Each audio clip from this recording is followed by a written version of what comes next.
Hello, thank you all for coming. My name's Maisie. So last month, the Equality and Human Rights Commission released updated guidance on single-sex spaces and single-sex services, but I think a lot of LGBTQ people and trans and non-binary people in particular are still asking the same question that we've all been asking for a year now, which is, what happens now? What does this mean? Because moments like this don't just affect policies on paper, they affect whether people feel welcome somewhere, whether they feel safe enough to access support, whether they feel like they belong in a place. And I think universities are facing a really important choice right now. Not just about what they're legally allowed to do, but what kind of institution they want to be. Because when inclusion becomes politically difficult or controversial or inconvenient, that's where universities can show what they really stand for. And I'm saying this not just as a student here at York, but also as someone who kind of works in this sector. So I work at Cairo Women's Project, which is a women's only charity here in York. And I'm also a non-binary person. And spaces like at Cairo are kind of often held up in public debate where trans women and cis women are positioned as opposites or incompatible, and that trans exclusion is kind of like this inevitable thing. But that's really not what I see at work every day. Instead, what I see is a lot of women coming together through really, really difficult circumstances and helping each other, and people wanting to create really welcoming communities where everyone feels included and safe and comfortable. And I think that's kind of important to say, because these spaces are talked about often, but not really by the people who are actually in those spaces.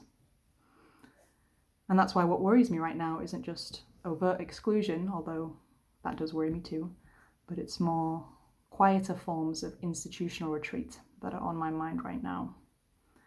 So the familiar kind of hesitation, sudden vagueness, we're reviewing our policies, because universities don't just exist outside of politics, and we all know how powerfully they can help shape the culture around them.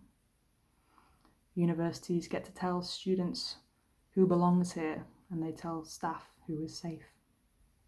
And I think a lot of trans and non-binary people have become used to watching institutions go quiet the moment that inclusion becomes politically difficult. And that uncertainty has a very real impact on people. And I've seen that very directly over the last couple of weeks. So I run an LGBTQ group at Cairo, and I've seen our trans and non-binary members who were already like bone exhausted before this stuff was even happening. And I'm seeing like an increased amount of exhaustion and worry and not knowing if they're safe or if they're welcome. And I think this kind of emotional impact is often underestimated by institutions when they're trying to, figure out how they can interpret some code of practice. Like the impact is very real. And I think that places a very real responsibility on institutions like this one, because legality is not the same as morality. And doing just the bare minimum that you can get away with isn't the same as making people feel safe and respected and genuinely welcome somewhere. So the question facing universities right now shouldn't just be, what are we legally allowed to do? But it should also be, what kind of community are we trying to build here? Because we all notice when institutions become more quieter, we notice when support becomes more cautious, more conditional, more vague. And in moments like this, silence does not feel neutral.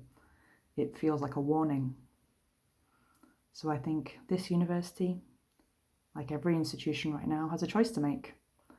Not about whether it follows the law, but about whether it leads with courage and clarity and compassion, when the people affected most are looking to this university for reassurance right now.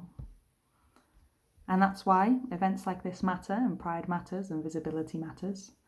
But symbols only mean something if the communities standing beneath them know they'll still be supported when things become difficult, especially now. So thank you so much for listening. Have a great Pride.